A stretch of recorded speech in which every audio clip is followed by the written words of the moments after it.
warahmatullahi wabarakatuh. Selamat pagi anak-anak.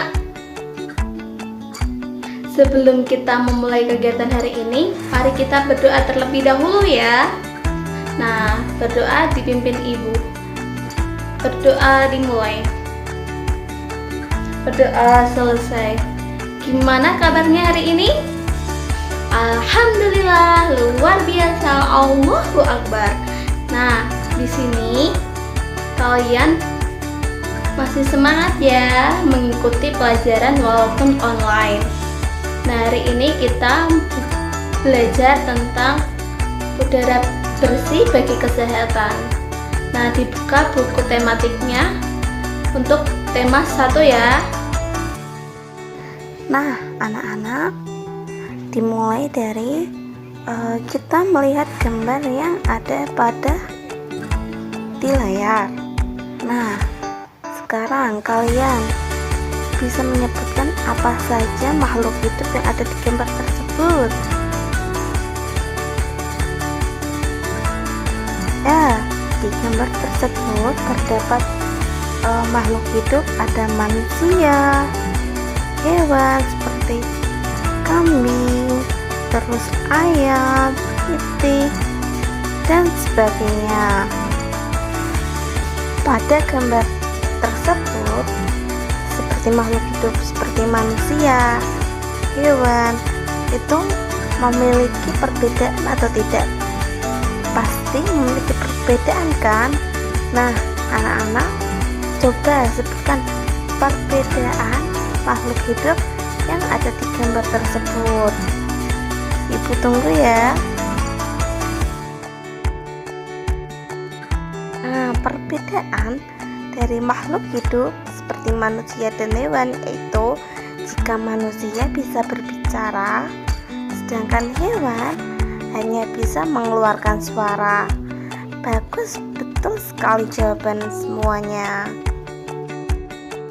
Selain ada perbedaan, pasti juga ada betul sekali persamaan.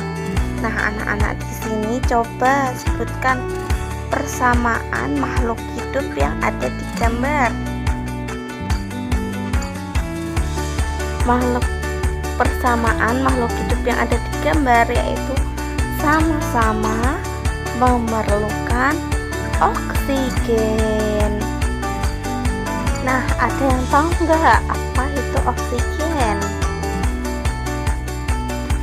Oksigen adalah zat yang berasal dari udara dan sangat berfungsi untuk membantu pernafasan makhluk hidup.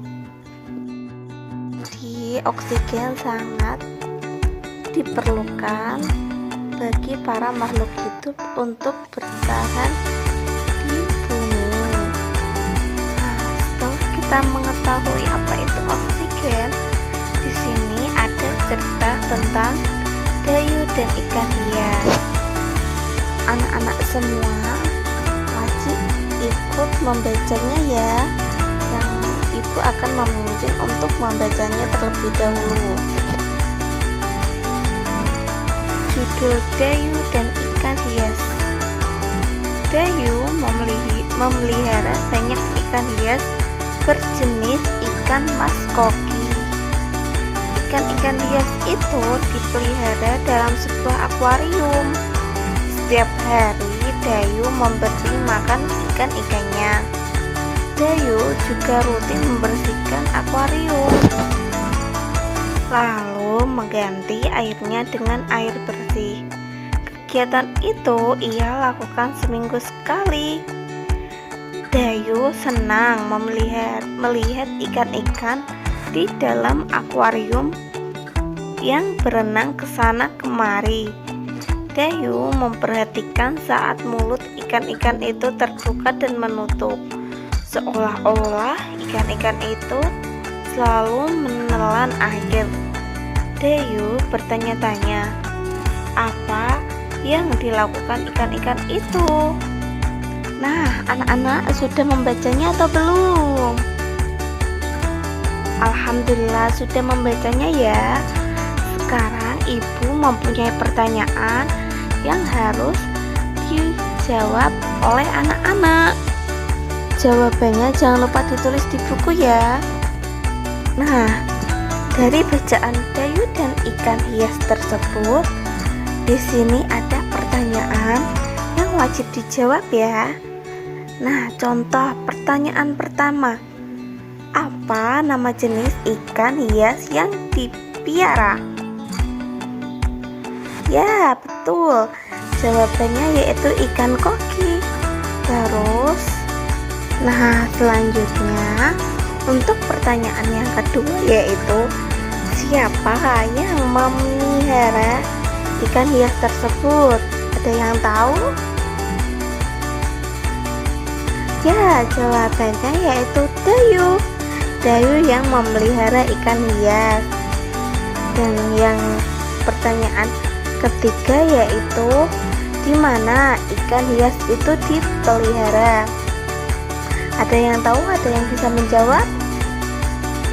Ya, dari bacaan tadi ikan hias tersebut dipelihara di sebuah akuarium. Untuk pertanyaan keempat sampai keenam dijawab oleh anak-anak ya, dan akan dibahas untuk besok. Nah, tadi ada yang tahu nggak Dayu memelihara apa? Betul sekali, tadi Dayu memelihara ikan hias. Nah, ikan hias itu termasuk hewan yang membutuhkan pernafasan. Selanjutnya kita akan membahas tentang pernafasan pada hewan. Nah, yang pertama yaitu pernafasan pada hewan cacing tanah atau vermes. Cacing sebenarnya tidak mempunyai alat pernafasan yang khusus loh. Cacing bernafas melalui permukaan kulitnya. Nah, kulit cacing selalu basah dan berlendir. Kenapa sih kulit cacing harus basah dan berlendir? Ada yang tahu nggak?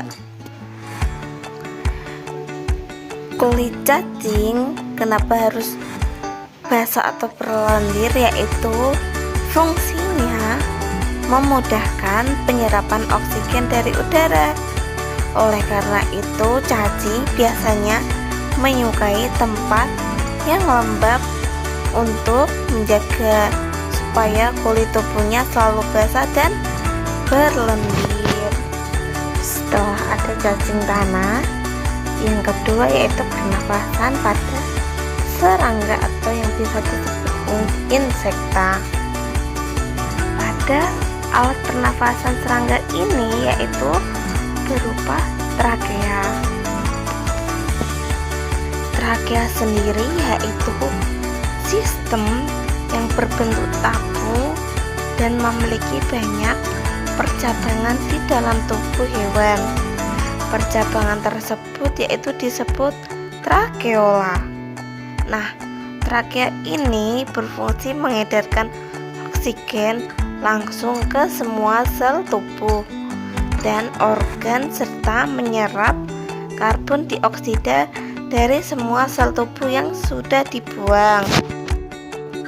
Nah, yang ketiga yaitu ada pernafasan hewan ikan atau biasa disebut Pisces. Nah, pada ikan ini, ikan bernafas dengan organ khusus yang mirip dengan saringan yang biasa disebut dengan insang. Insang sendiri berbentuk lembaran tipis berwarna merah muda dan selalu lembab. Fungsi utama insang yaitu untuk alat pernafasan pada ikan. Selain alat pernafasan, ada pula fungsi insang yang lain seperti untuk mengukur kadar garam yang pada di laut, karena kadar garam yang ada di laut bisa jadi berubah-ubah dan ikan dapat beradaptasi melalui ikan tersebut.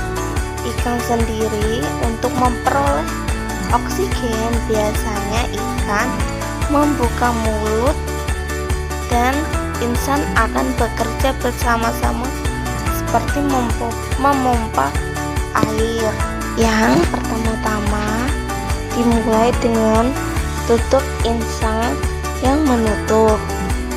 Setelah itu secara bersamaan mulut akan terbuka dan dinding mulut akan mengembang. Saat itulah air terisap masuk. Yang kedua yaitu setelah rongga mulut menyempit dan mulut menutup, secara bersamaan juga tutup insang akan terbuka. Akibatnya air keluar dari mulut dan melewati insang. Saat itulah oksigen dari dalam air terserap dan karbon dioksida keluarkan. Nah, setelah kita mempelajari tentang pernafasan pada hewan, sekarang ibu akan membentuk kelompok untuk mengerjakan tugasnya ya. Di sini ibu akan membagi 3 kelompok. Nah, nama-namanya ibu akan share di grup WA ya. Tugasnya yaitu setiap kelompok membuat bagan cara kerja organ pernafasan pada setiap jenis hewan. Kelompok 1 yaitu membuat bagan cara kerja pernafasan pada cacing tanah. Kelompok 2 membuat bagan cara kerja pada organ pernafasan pada ikan. Yang ketiga yaitu kelompok 3 membuat bagan cara kerja pada pernafasan serangga. Nah, pekerjaan rumahnya jelas atau tidak? Nah, ini dikerjakan secara kelompok untuk berdiskusi ya. Yang